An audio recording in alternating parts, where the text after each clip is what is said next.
முக்கிய செய்தியாக பார்த்து வருகிறோம். அவதூறு வழக்கில் சீமான் ஏன் ஆஜராகவில்லை என்று நீதிபதிகள் கேள்வி எழுப்பியிருக்கின்றனர். கடந்த முறை இனி முறையாக ஆஜராவதாக சொல்லி சென்று ஏன் ஆஜராகவில்லை எனவும் நீதிபதி கேள்வி எழுப்பியிருக்கின்றார்.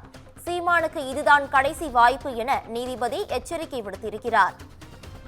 முக்கிய செய்தியாக பார்த்து வருகிறோம்.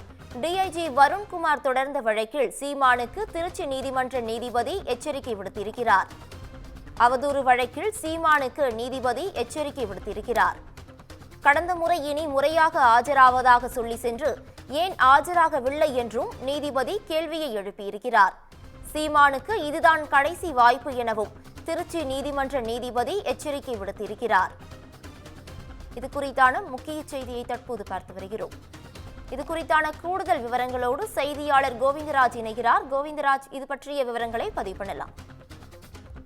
பவித்ரா, திருச்சி சரக டிஐஜி வருண்குமார் குறித்தும் அவரது குடும்பத்தினர் குறித்தும் நாம் தமிழர் கட்சியின் தலைமை ஒருங்கிணைப்பாளர் சீமான் மீது திருச்சி குற்றவியல் நீதிமன்றம் 2 வழக்கு தொடரப்பட்டது. இந்த வழக்கு விசாரணை திருச்சி குற்றவியல் நீதிமன்றத்தில் நடந்து வருகிறது.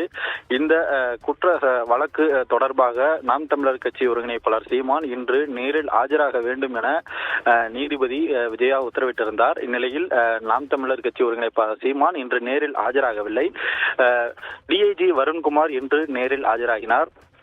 இது தொடர்பாக சீமான் வழக்கறிஞர் நேரில் ஆஜராகிய நிலையில் சீமான் எப்பொழுது ஆஜராவார், இதுவே அவருக்கு கடைசி சான்ஸ் எனவும் அவர் எப்பொழுது நீதிமன்றத்தில் ஆஜராவார் என்பது குறித்து விளக்கம் கொடுக்க வேண்டும் என நீதிபதி கடுமையாக சீமானை எச்சரிக்கை விடுத்தார். தொடர்ந்து இந்த வழக்கானது சிறிது நேரம் ஒத்திவைக்கப்பட்டிருக்கிறது.